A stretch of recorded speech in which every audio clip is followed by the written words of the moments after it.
All right, everyone, we are live. Welcome to another Dance Tea Sesh with Shannon D. That is me. If you're tuning in for the first time, this channel is all about sharing practical tips and hacks for dancers and performers.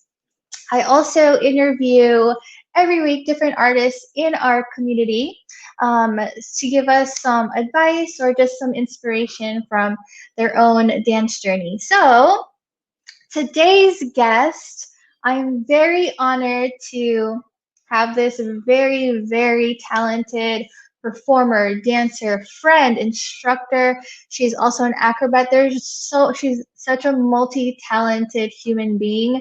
I think we could all learn a lot from this woman, and she's performed for very well-known artists such as Katy Perry, Paula Abdul. She's performed on numerous award shows and so much more. I can't wait to have her on. Vanessa Nichole, welcome to Dance Tea. Hello. Thanks for having me, Shannon. Thank you so much. I'm so very honored. Thanks for taking the time to come on and chat with me and us, and hopefully we can learn a thing or two from your career and your training and all of your experiences. I'm excited. I'm excited to chat with you. Yeah. Mhm. Well, how are you, first of all? How are you doing? Oh, what a loaded question. I Just know. that How simple. how How are you I doing? know. It's just like, hey, how's the last 4 months been for Oh you? my gosh. Yeah. I'm good. I'm good. I kind of at the start of all of this COVID-19 madness, instead of like, okay, how am I going to keep working? I decided to take a step back and spend a couple of months really just kind of in my apartment by myself. Like my roommate was around sometimes, and a lot of time I was there by myself, just like meditating, working out, sleeping, reading, just like doing my own thing and kind of resting and recovering from the last decade of hustling my life away. And then one day I woke up and was like, okay, I feel awake, I feel ready, and like I'm ready to talk to people again and start, creating some projects and getting back to it. So I'm feeling Yeah. very renewed and excited, even though we're still kind of at a standstill, but I'm feeling like motivated and ready to get creative and kind of Right. figure out the next steps. Yeah. Yeah, I definitely think that's something that we all needed, especially for us hustlers, are just constantly on the go, getting on the next project. What's the next thing? You're in that project, but you're thinking, 10 steps ahead. And I know for you, you came back from Paris because you had a project happening there, and then the pandemic hit while you were there, right? It Tell us a did. little bit about that. Yeah. So I was actually, let's see, I moved, like kind of somewhat moved. I still had my apartment in LA as well, to Miami around this time last year, to work with Celebrity Cruises a little bit as a rehearsal director and install director, for some shows that they had already done. And then at the end chunk of my contract was to help them open a new ship with 3 new production shows. So full length Mm. theater shows with Ariel and singers and dancers and all of that.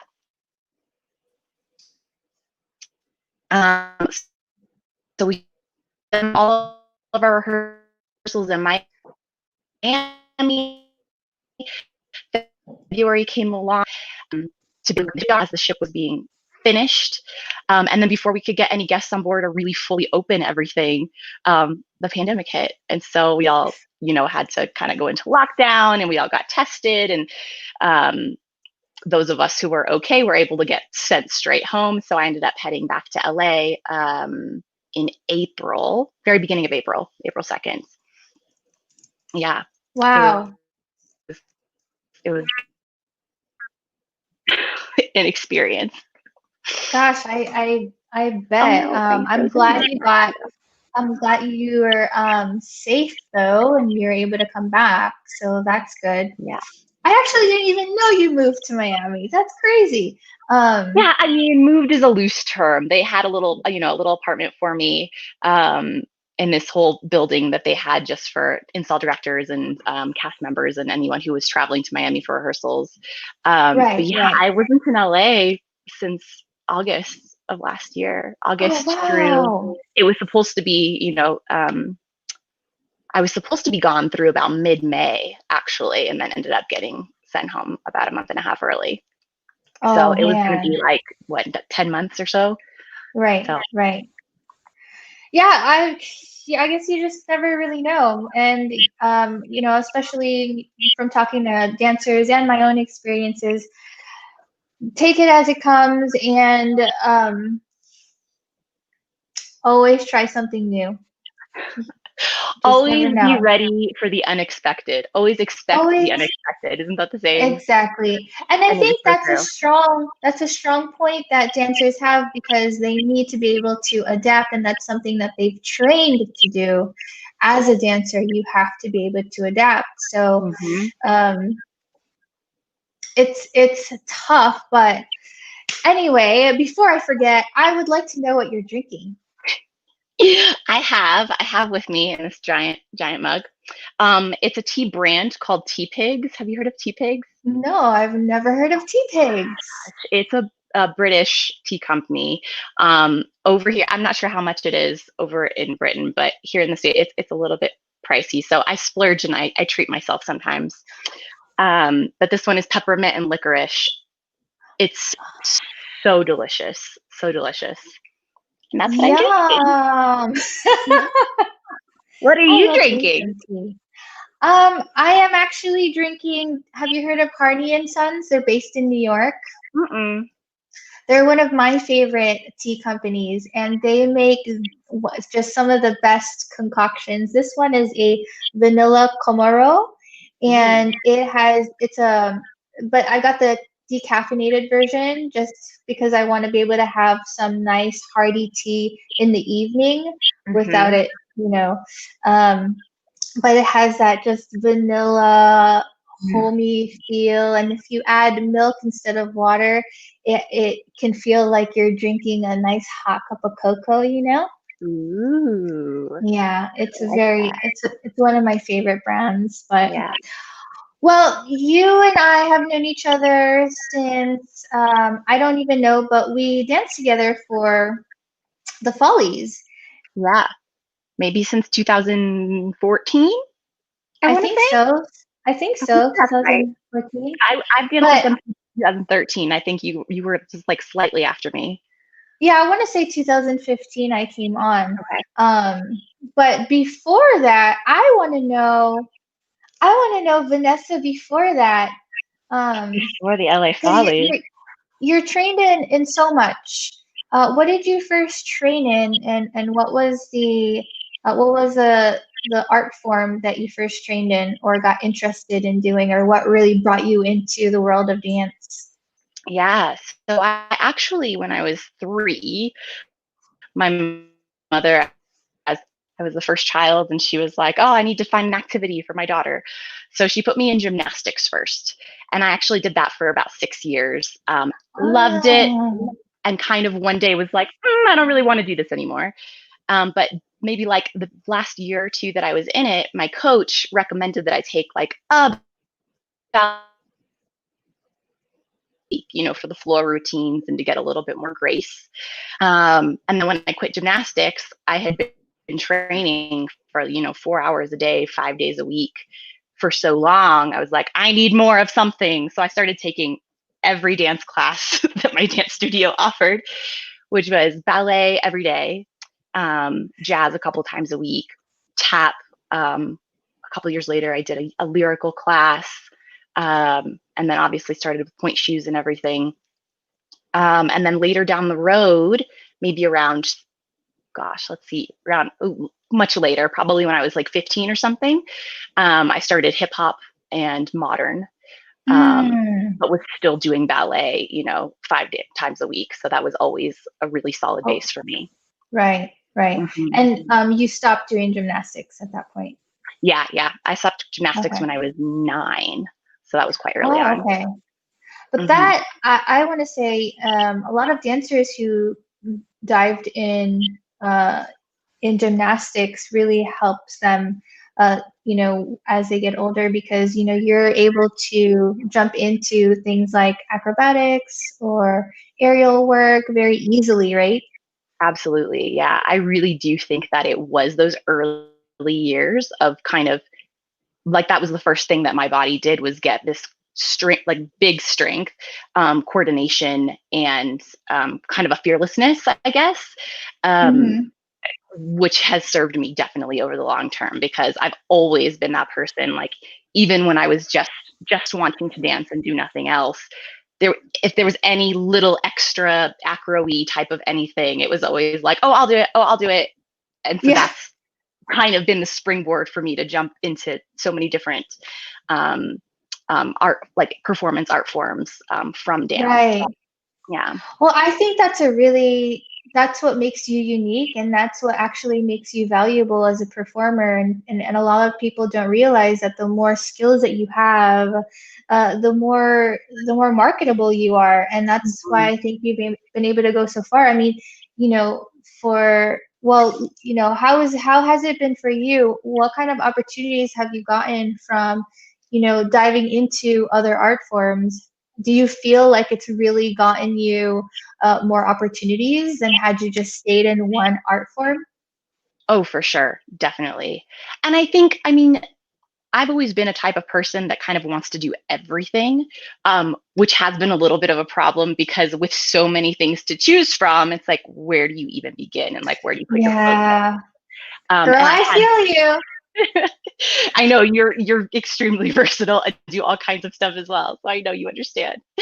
But I remember going to college and I was very classically trained in college. We did like Martha Graham Modern, Balanchine Ballet, very classic jazz.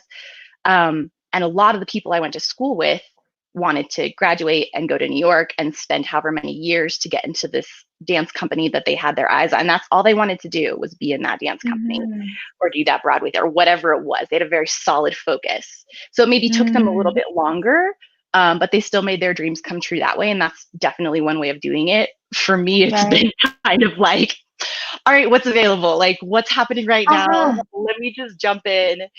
And because of that, I've done a whole variety of different forms of dance, as well as kind of acro aerial work, as well as singing. I've done musical theater where I've had to sing. Yeah.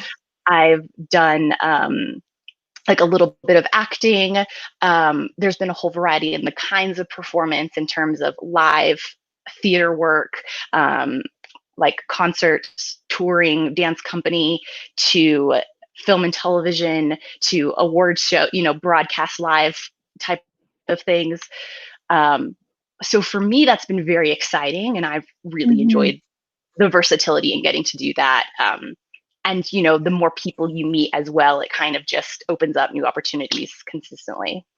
Yeah, absolutely.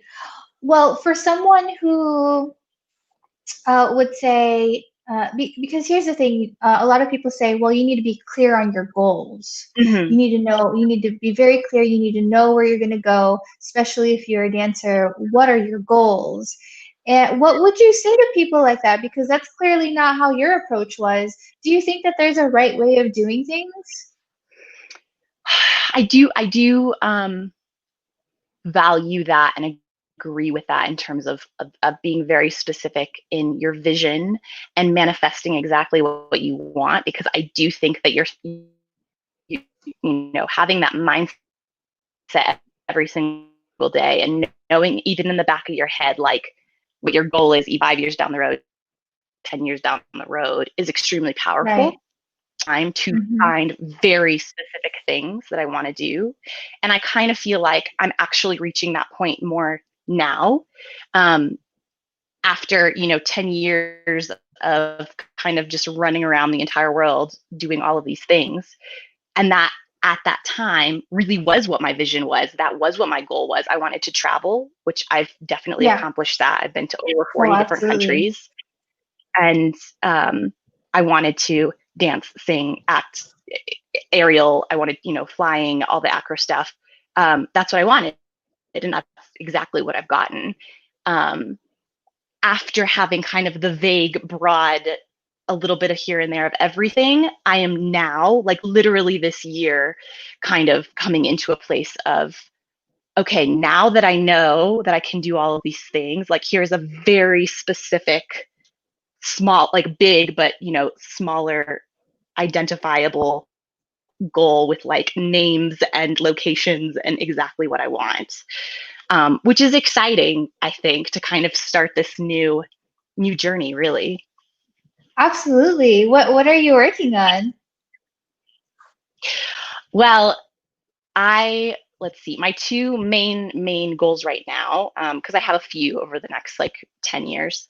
The ones that I would like to happen first, I think, I want to delve more into aerial work and become more versatile with that. Mm-hmm. And start working as an aerialist, because I've always been a specialty dancer or like a dancer aerialist, but I want to do like full on aerial contracts. Nice. Specifically, I would love to do a Cirque du Soleil contract. I know that that's a little difficult right now, but they'll come back. They're coming back. I know they're coming back, and They it's can going to do an happen. outdoors show. Right? I mean, anything's possible. So I mean, that's yeah, on my list. As well as I'm totally in love with all of the work that the artist Pink does, yeah, and like yeah. want to work with her so much. Like I will just serve her coffee. Ideally, I will dance for her or fly for her.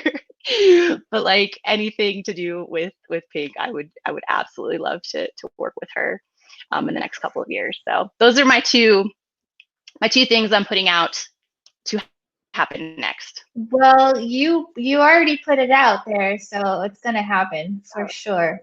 Yeah. absolutely. And with the amount of talent that you have and drive and discipline that you have, there's no way you won't get there. And that's one thing that really struck me about you and that I always admire about you is your level of discipline. And for me, what I want to know is that does that come from having been disciplined as a child with gymnastics, or is it something that you work at every day? Where does your discipline come from? Because the reality is there are a lot of dancers out there who don't have the discipline. Yeah. And maybe dancers just want to dance, right? But there's more to being able to maintain your body.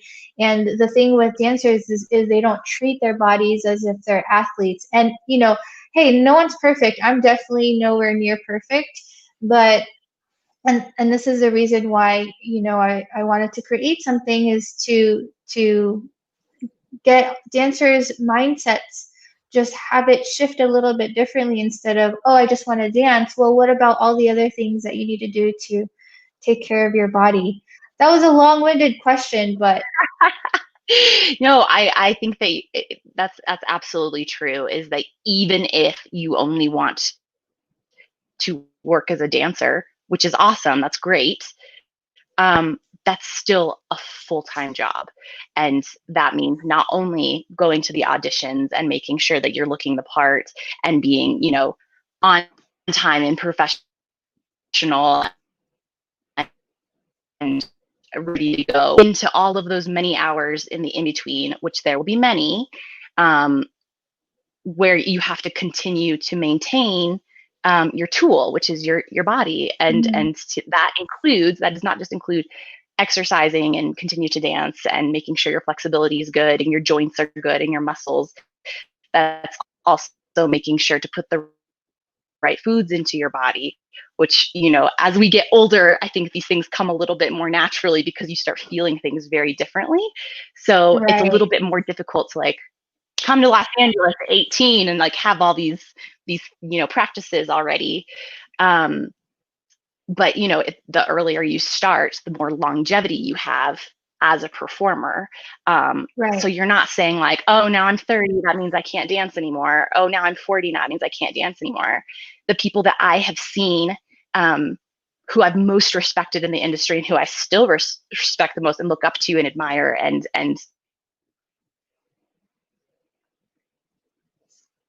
like still moving every single day, who are still doing classical ballet, who are still very, very capable and ready, and because of their life experience, they're actually far better than anybody else that I would be able to see my age or younger, So what were you saying at the beginning? Discipline. I think that's a huge part of being a dancer, and an artist in general, because we get paid, yes, to do these jobs, but we're also having to practice when we're not getting paid, which is a kind of a difficult mindset to get into, that like whether you're getting paid or not, all of these hours are going into your body and your art, that will then make you ready for these jobs that you are getting paid for. So the more you can motivate yourself in whatever way you need to do that, in order to continue your daily practices to stay healthy, the better. How do you motivate yourself? How do you get to, because I know you definitely have a workout routine outside of your dance routine, right? I've seen you in the gym a few times. And maybe do some stuff. Yeah. What's your workout routine? How many times a week do you work out? How many hours in a day? What do you target? Yeah. What's crucial for you and your body? So for me, I am kind of a minimum of an hour a day, 5-ish days a week, at the gym, or like some kind of gym, where that includes cardio, that includes any kind of physical therapy, muscular work that I need to keep up with, from previous injuries, and we can talk about all that later. Oh yeah, we can definitely talk about that. As well as flexibility and continuously strength training.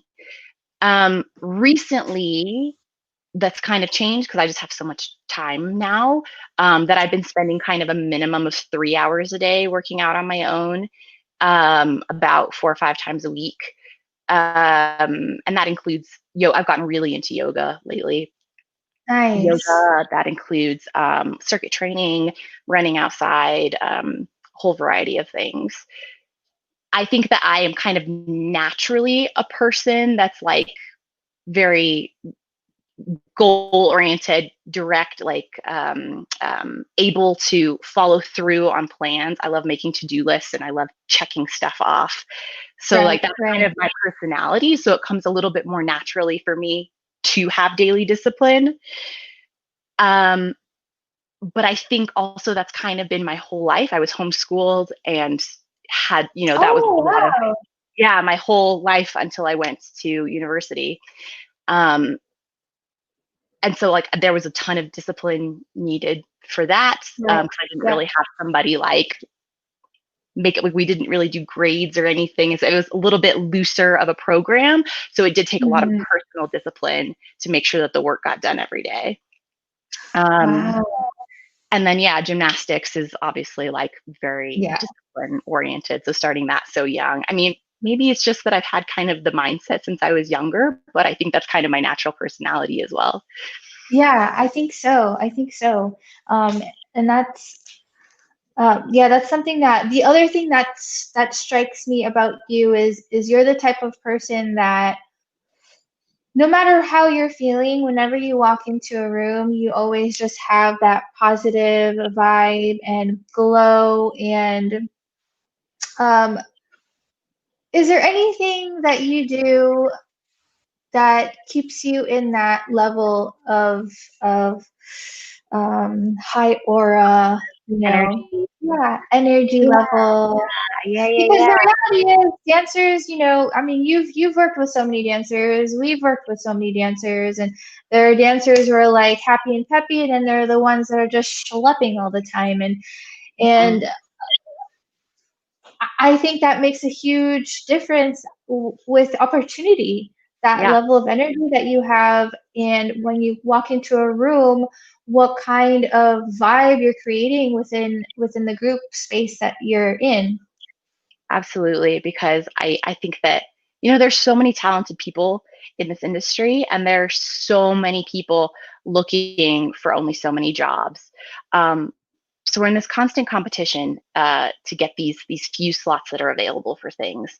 And a huge part of it, as I've learned over the years of working, is like, yes, talent is extremely important, but who you are as a person, how you are to work with, how you get along with the group is just as important, if not even more so.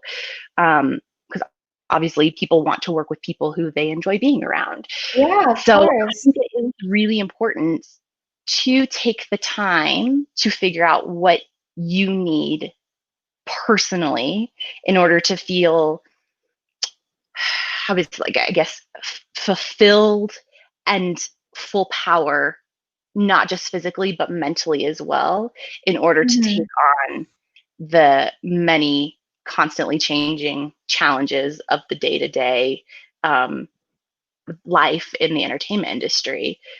Right. I think that for me personally, because I'm a little bit more of an introvert, I'm an extroverted introvert. Everybody thinks I'm so extroverted and I love people and stuff, which I do. But in order to feel my best around groups of people and to feel not just like I'm putting on a show, but that I'm like honestly happy to be there and happy to like be involved in the work, I need a ton of time by myself. So Mm. for me, what I've realized through trial and error is, and this came into play a lot during a longer term contract with Celebrity when I was in Miami. We would start work at 9:30 or 10 every morning, um, and this is 6 days a week.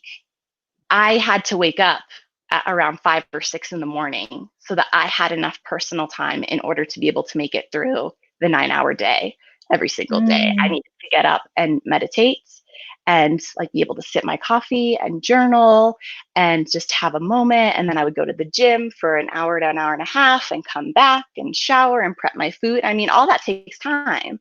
So Yeah, I needed a absolutely. solid like 3 to 4 hours each morning before I was ready to go to work and deal Right. with constant people and constant changes and challenges. And so that's just what I need personally. And so I think the Yeah. sooner you discover how best to fulfill yourself, like the more fully you can show up in life and whatever you're doing.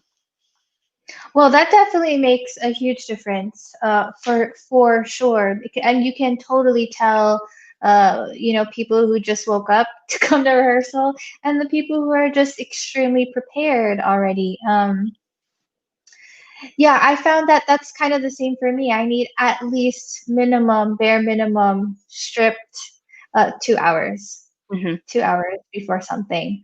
Um, I would say that as well for myself, minimum. yeah, for sure. Well, I Hmm. just recently found out. I'm gonna skip uh topics, but I just really recently found out that you're not from LA. No, did you think I was from LA? I thought you were from LA for whatever reason. No, Yeah, you're no, you're a Colorado lady. no, I'm not You're actually. not. I'm not even Colorado. No, I'm currently in Colorado because my parents now live here. And so I took a little, vacation to come and visit them, which was originally supposed to be 2 weeks Amazing. and it's now turned into 6 weeks because it's stunning and beautiful here and I have nothing else going on. So, but originally I'm from Dallas. I'm from Dallas, Texas. Oh, yes, yes, Mhm, yes, yes. You're mhm. originally from Dallas, and why did you decide to move to LA versus New York or So, Florida yeah, or Vegas or, there's or Chicago. There's UK? quite a few.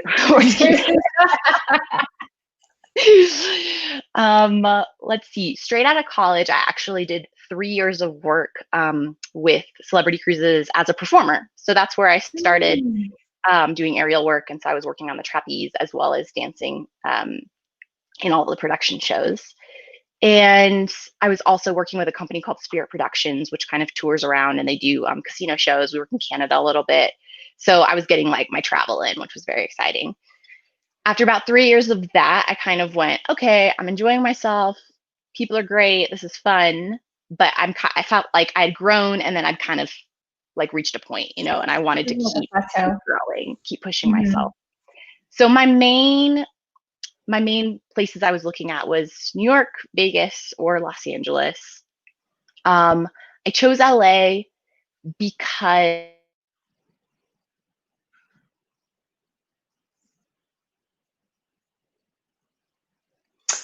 Uh-oh, we have a little breakup issue.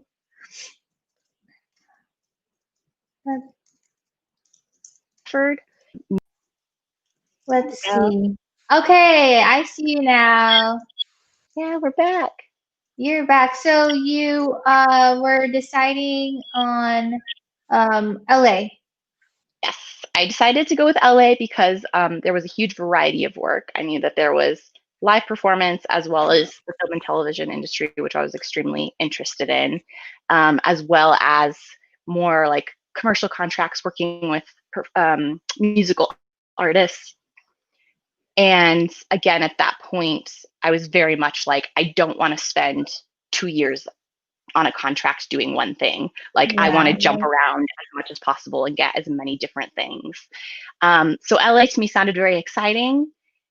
And I just kind of like packed up my little Mazda 2 and made the drive in 2 days. My brother flew over to like drive with me and keep me company. And that was nice. it. Yeah, that was 7 years ago. So I did Wow. like almost to the day. Like 2 weeks ago was my 7 year anniversary with Los Angeles. Wow. And you're still traveling and you're such an adventurer. Um, I want to know, what are some of the things you've learned from so much traveling you've done over the years that have affected you as a dancer or performer, or maybe your approach in your craft? Hmm. So, oh gosh, so much. I think it's for me, travel is the one thing in my life that brings me as much thrill and joy and fulfillment as performing does and working in the entertainment industry. Heck Um, yeah, 100%. Absolutely. And but travel, unlike the performing arts world, I can control. I can actually, you know, I can choose my dates, I can choose the location. Like, I'm in full Mm, control over it, where you're not always that's in full such a good control point. with the work that we do. So Right. um so for me, it's a part of my life that I actually kind of stepped away from after I finished doing cruise ships, because I was new to LA and I was like, I need to stay here. I need to make sure people know me. I need to make sure I'm going to every audition, which is important, I think, when you first move somewhere. And then after a few years of that, I don't know if I was like looking at old pictures or something of different places, and I was like, I miss leaving the United States and going somewhere new. Like, I need this. And got inspired. And I was so scared. I was so scared to book a trip and leave LA. And like, what if I miss an audition? Or what if, all the what ifs. Um, and decided like, no, I'm living in like the hamster wheel of death right now, because I'm just like hustle, hustle, hustle, hustle, hustle. Can't do Yeah, anything to myself, because what if I right. stepped away and I Oh, left the I've been there. country, and it was just so beautiful. I felt like I breathed for the first time in a few years. And I was able to, explore and really fulfill that part of myself that, for me, travel is just so important.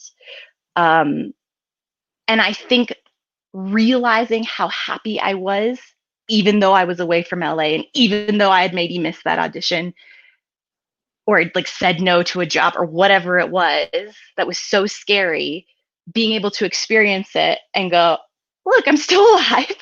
Yeah, And I'm really happy over here. And there's always right. going to be another audition. There's always another audition. Always, Always another audition. always. There's always another job. There's always another audition.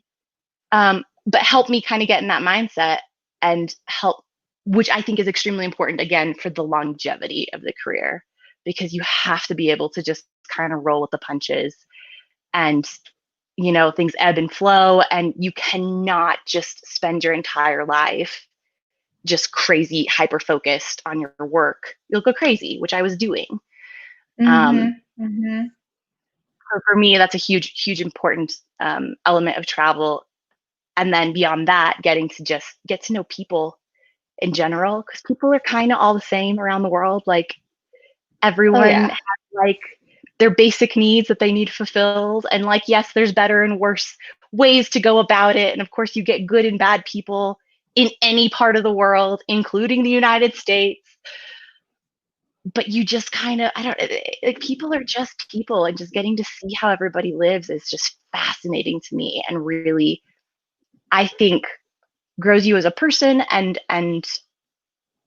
I feel like I'm able to look at different people, even here in my home country, with more Hmm. understanding, more empathy, more being able to kind of put myself in their shoes, and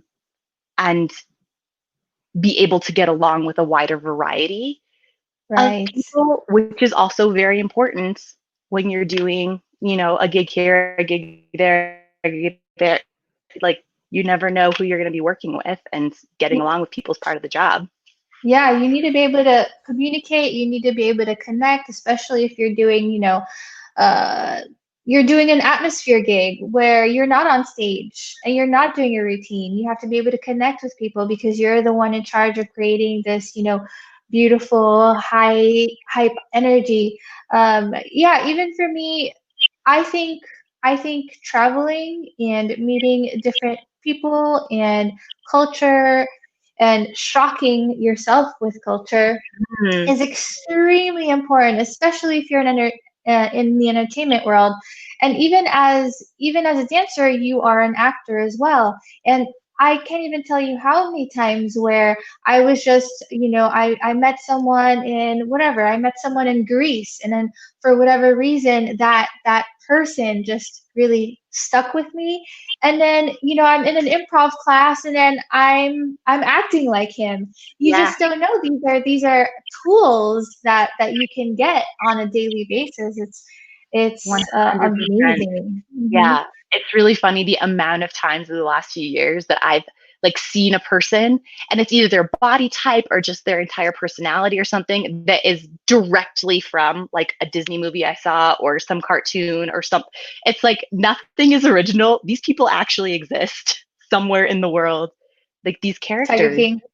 Yeah, they exist. And yeah, Yeah. exactly like you said, the more experience and the more you can really see these things in person, they become really tangible for you, and you can pull from that. You can totally pull from that. Yeah, that's such a good point. I Travel is so important for any artist, I think. Mm-hmm. Mm-hmm. Um, but before I forget, you push your body so much, and I know you've definitely gone through a lot of injuries. Do you have any particular injury that maybe your biggest one that's really kind of tested you as a human, as a dancer? How did you recover from that? Mm-hmm. Yeah. So probably the one that has caused me the most long-term trouble is a back injury I had. Oh my goodness, what's it called? Herniated disc. I got a herniated Herniated disc disc.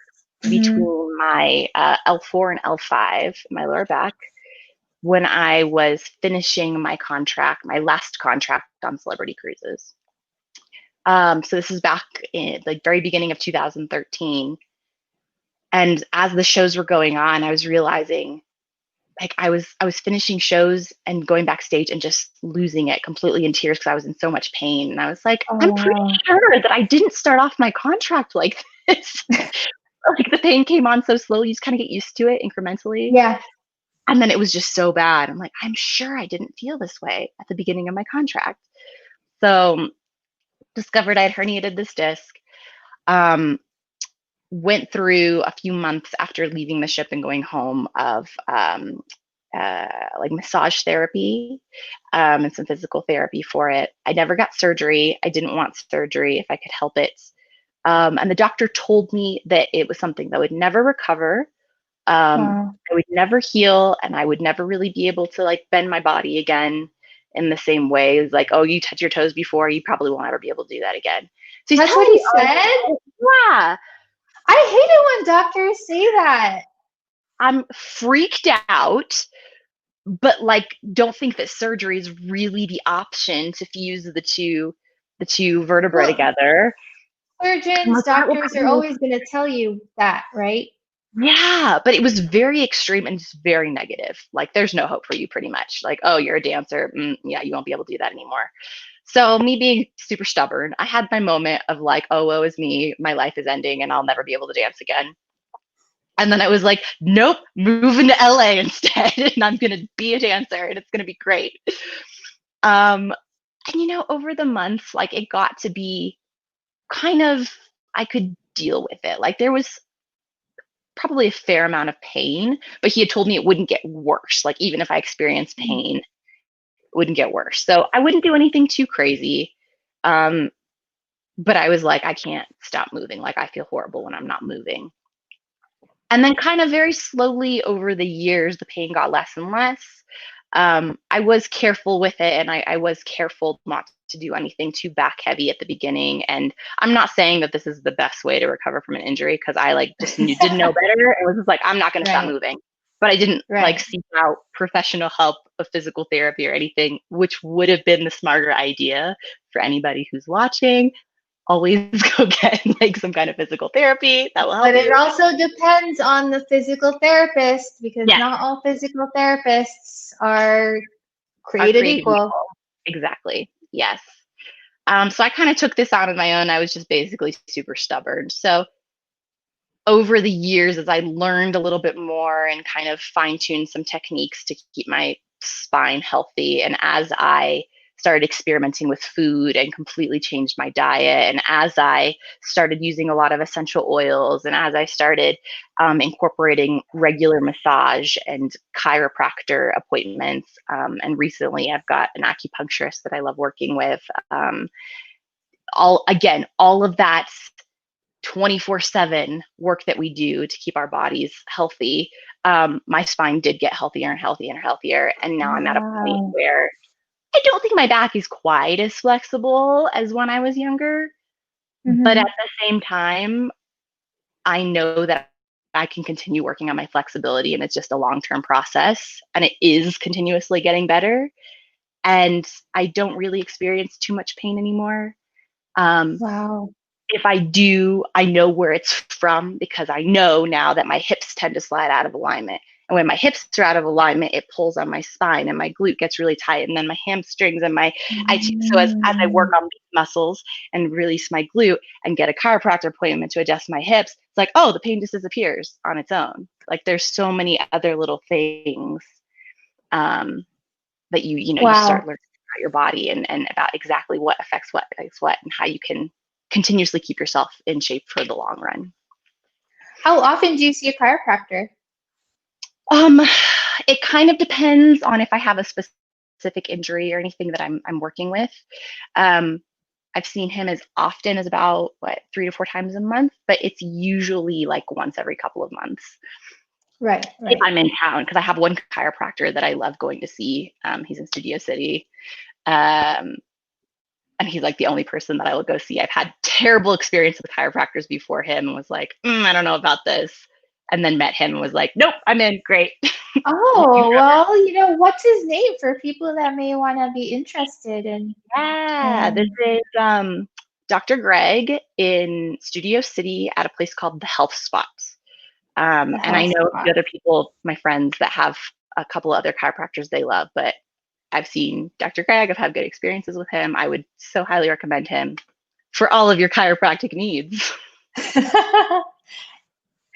um, yeah, no, and I can't stress this enough because only because I myself, at such a young age, I think we all have a lot of us can share in the same stories. It's like we're very stubborn dancers and we want to dance and we don't want to do anything else. Forget about the self-care routine, forget about getting massages and physical therapy and la la la. And you hear, the older dancers, your older dancer mentors, and they say, you need to do this, you need to do that. And you're just like, no, I don't need to do that. Fine, And it's then too much you get, money. yeah, it's too much money. That's the biggest thing. It's too much money. And it's actually going to cost you more in the long run. It's going to cost you more in the long run because now you have a crazy injury that you may actually have to get surgery. And how much is that going to cost, right? Exactly. But yeah, it's my hope that young dancers out there really start to create a better healthcare habit for themselves outside of just going into a studio and dancing. So Yeah. um, I'm gonna switch gears to do our some of our rapid random questions. Ooh, okay. And then we're going to move on to some of the questions that I got on Instagram from other people who would like to know something about Vanessa. Ooh, very exciting. Okay. Yeah. So, first question is, what habits have you implemented in the last year that have made a dramatic and positive shift for you? One is definitely yoga. I took yoga a little bit when I was younger, but kind of as you're saying, when you're younger, it's so hard to set up those longevity practices because you don't feel the same kind of pain as you do when you're older. But yoga for me is like completely changed the game over this last year. So super into that. Um, What type of yoga? Most recently, I've gotten into Ashtanga, which Nice. is kind of, it's a very specific flow. It's the same type of, like the same order of events every time, but they can be, there's quite a large variety in the types of things you can go into. But I follow, to endorse another person, I follow Frida Starvid on YouTube, and her classes are like amazing. They're amazing. And they're hard and Awesome. fun and give you all kinds of cool poses to do. Well, Yeah. you're not here, but if you ever come to LA, the teacher that I used to do Ashtanga with, he's in Culver City. He's Uruguayan because not a lot of them are certified, but he's one of the very few oldies. Mm-hmm. Um, that's awesome, Frida. I'll have to Frida look her up. Starvid. Yes. So And then yoga, besides okay. that, like outside of a body practice, I've been encouraging myself to um, not like sit in the shadows and kind of watch what's happening. To like, if there's a question that's asked, be the first to speak up and answer. Or if there's like Ooh. comments to be made, like being that person that asks that question that everybody's thinking, or whatever it is, being not afraid to speak up. Ooh, I love that. That's been a really big game changer for me too, in terms of like I feel very empowered and notice a little. Yeah, I feel like it just really changes the game and kind of sets you at another level. I love that. Mm-hmm. Okay, and being the first to respond, being the first to respond. That takes courage. Yeah, yes, it's scary.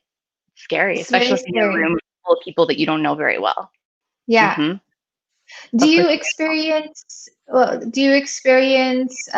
like sweats or or do you get that throat um do you ever get that feeling like that yeah, I know what your you're throat talking closes about. up?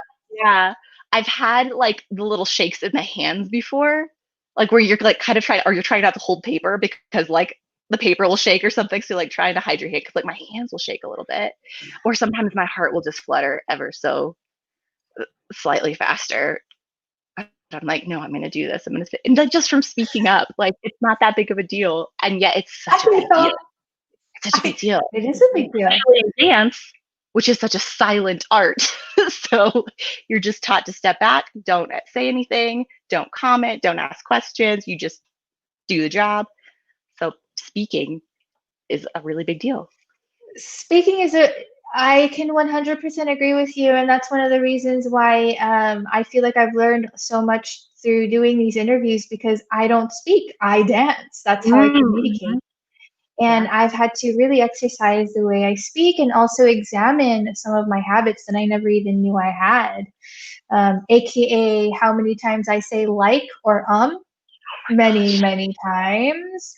And I've had to actually do a couple of research, speech researchers I've looked into, and there was one lady on TikTok um, who was basically saying, there is power in a pause. When Yes. you fill that moment with an you're relinquishing your power. So right there, that moment, I could have said that's a filler. That's a Mhm. filler, or um but to be able to just and be okay with that.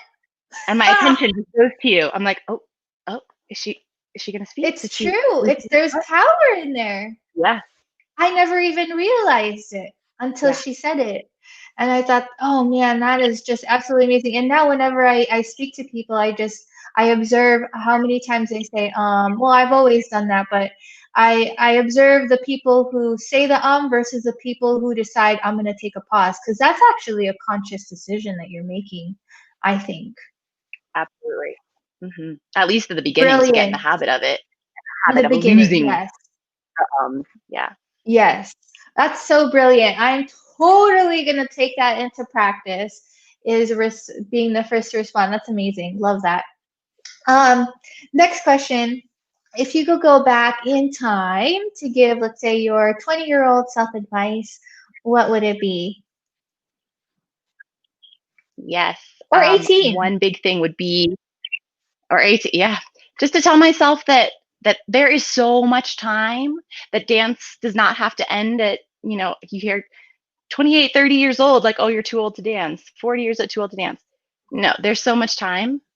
And to not be afraid to form very solid opinions and have very specific points Mm, of view, and to solidify those goals. That is mm, hugely what I would have told myself, because I was a really big chameleon when I was younger, and just I didn't even know what I liked in anything. Like, what's your favorite color? I don't know. What's your favorite color? Like, okay, I mean, oh, you hate blue? mm. Oh yeah, I mean, blue's all right. I don't, just everything, because I just like Wow. wanted to fit in and wanted to make sure that people liked me. So being specific and having opinions would be a big thing for me. To start singing earlier on. Start getting the vocal cords used to it, because that's Right? something like I have not been able to avoid as an older performer, and I love it, but it terrifies me. It's like such a Yeah. vulnerable thing for me to sing in front of people. Ooh, I get so scared still. I wish I would have started that 10 years ago.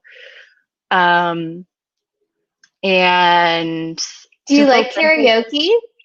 Oh, I love karaoke. Karaoke is like no pressure. Like, that one, you can be bad and Yeah. that's fine. It's when I have to sing for an audition or something that I'm just like, Right. that's Oh, when yeah. vocal craziness happens. Oh, yeah. hmm And again, it's dancer. Yep.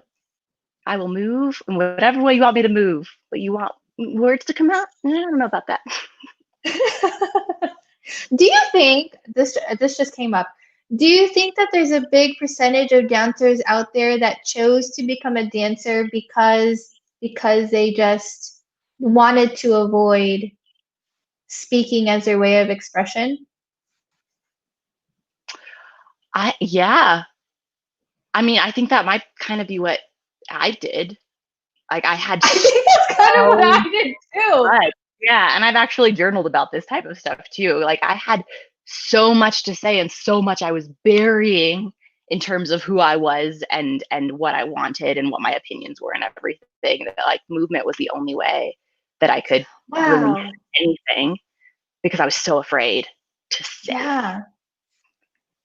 Yeah, I think you could be onto something. That could be like a whole nother YouTube channel Yeah. in itself. The Yeah, because now psychotherapy.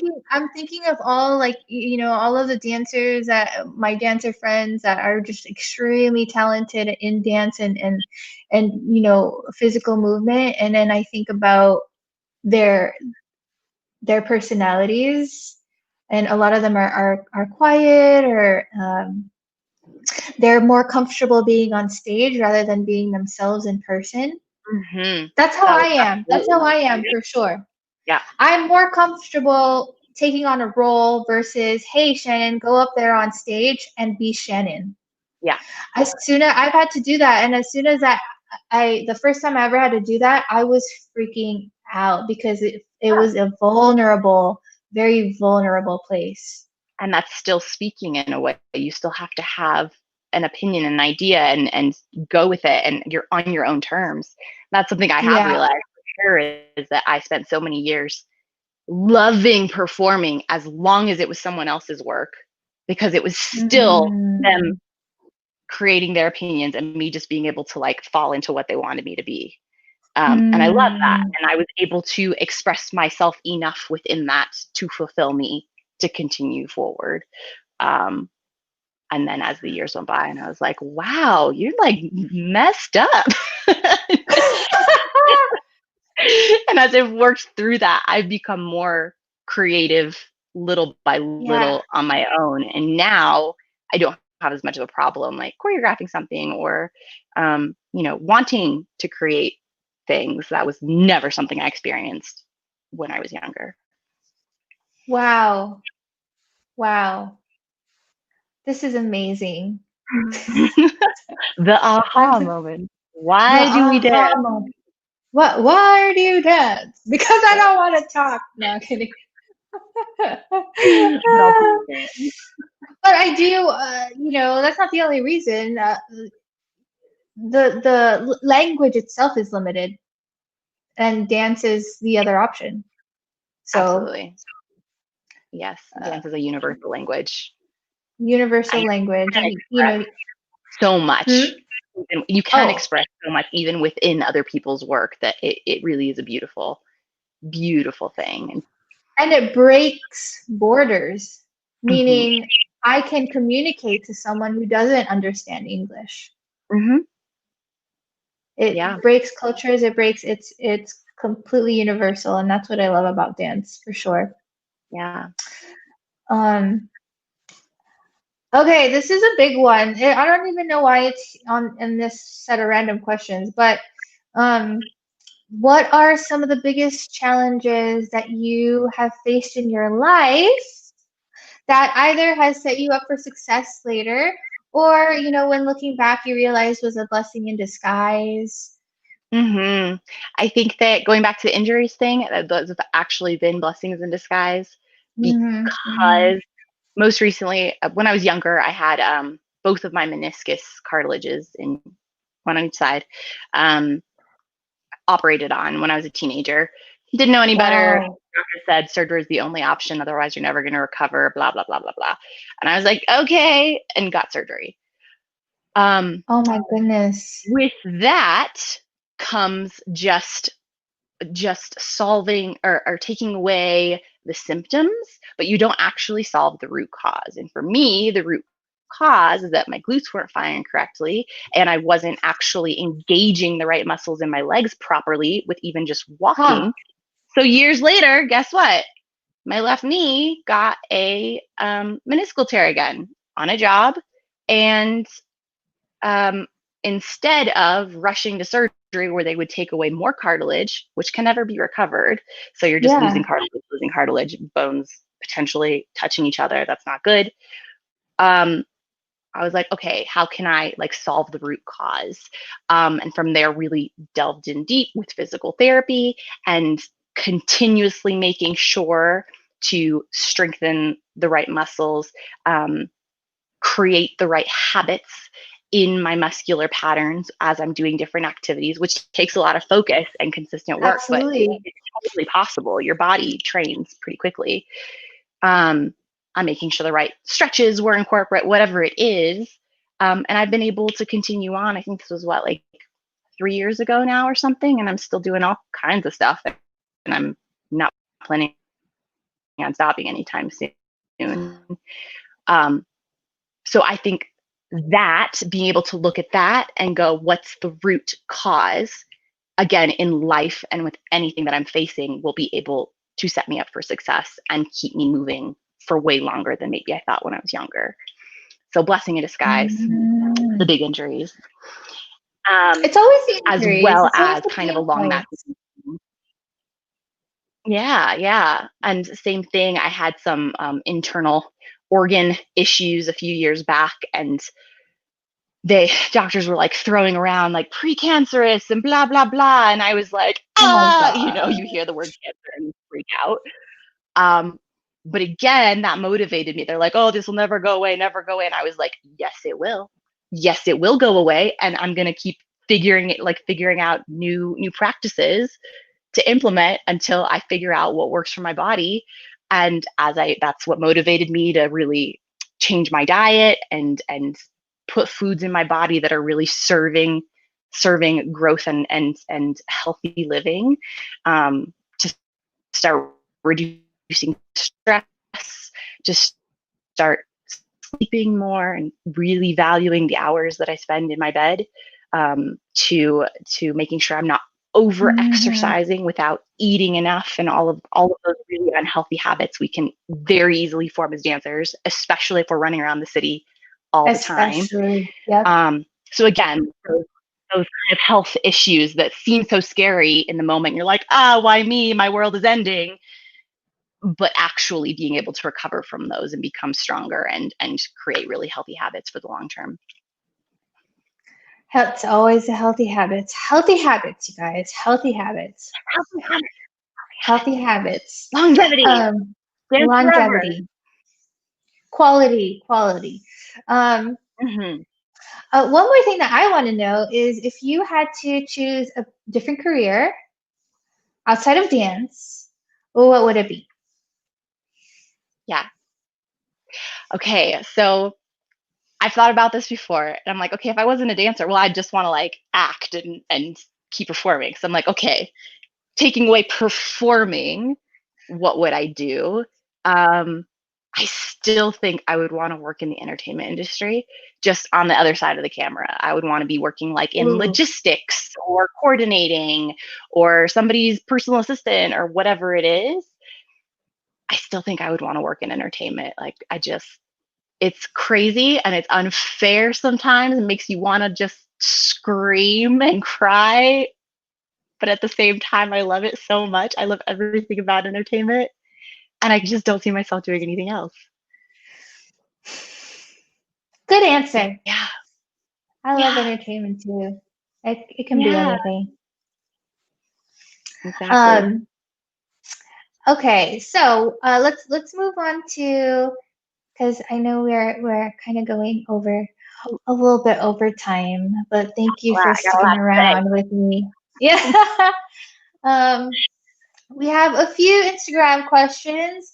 Our first question comes from Dustin. He says, "Do you have any secrets about you would like to share with us that you don't want it to be a secret anymore?" Oh, okay. Actually, this is something that I just realized a few years ago is not normal. Um, I can't remember what it's called. It's like synesthesia or something. It's where you have using one of your senses and another sense is actually triggered as well. So for me, I whenever I hear music, I experience color.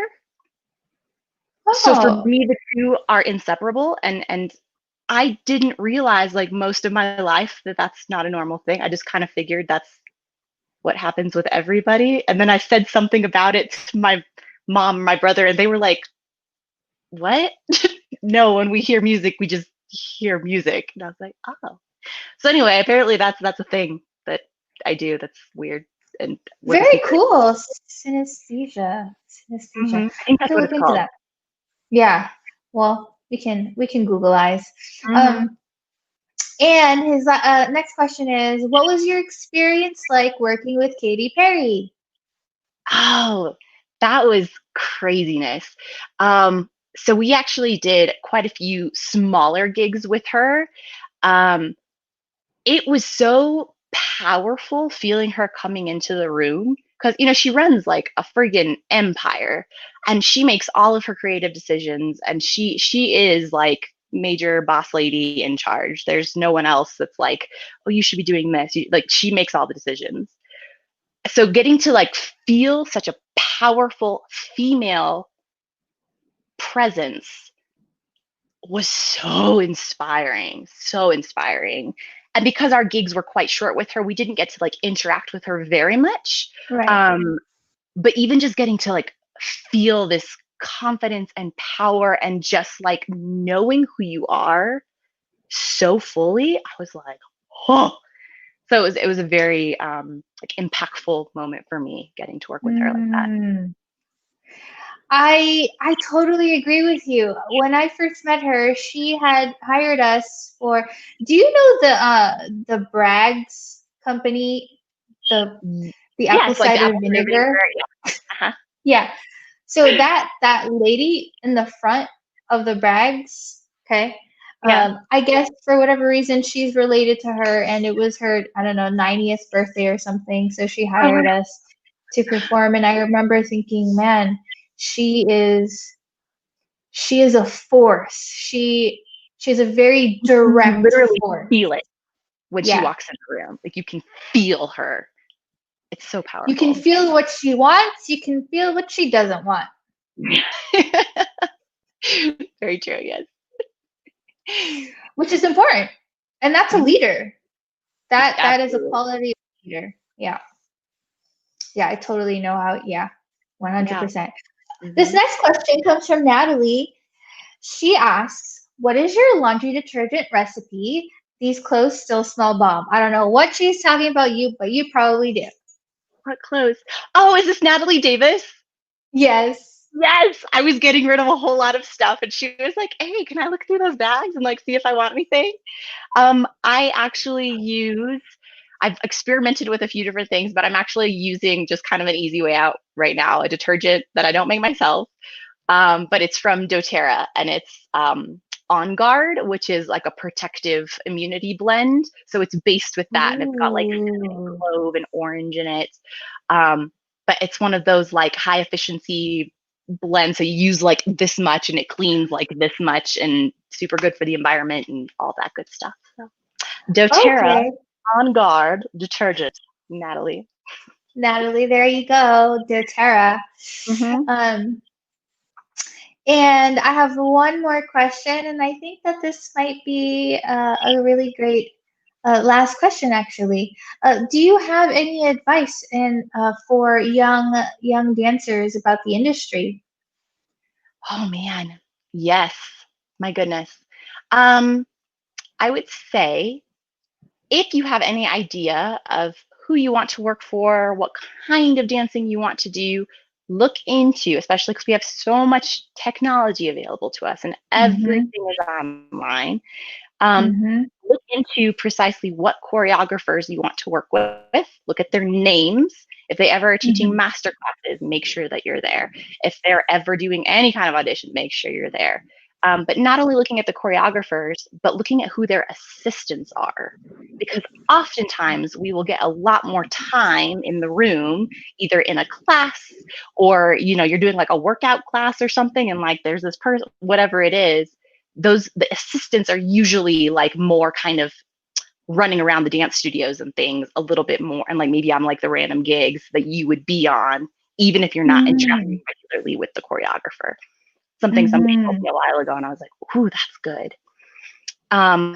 That, and this might sound super obvious, but I actually had no idea when I moved to LA, is that you can get your headshots professionally printed at places that specifically do headshot printing.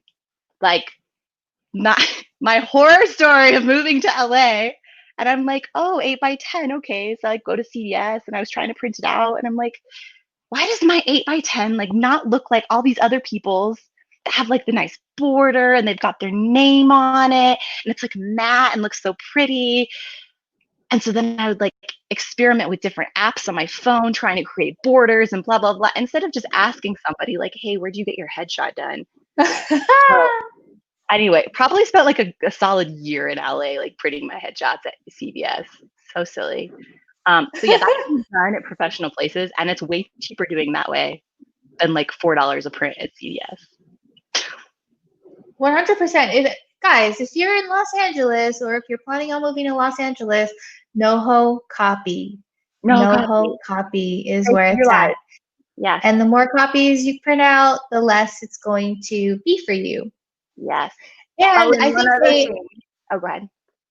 they No, also print your resume for free, right? When you get a headshot printed. I don't I'm know what they pretty do sure. for you, but it's like pennies. It's so Yeah. cheap. Mm-hmm. Yeah, they're really great.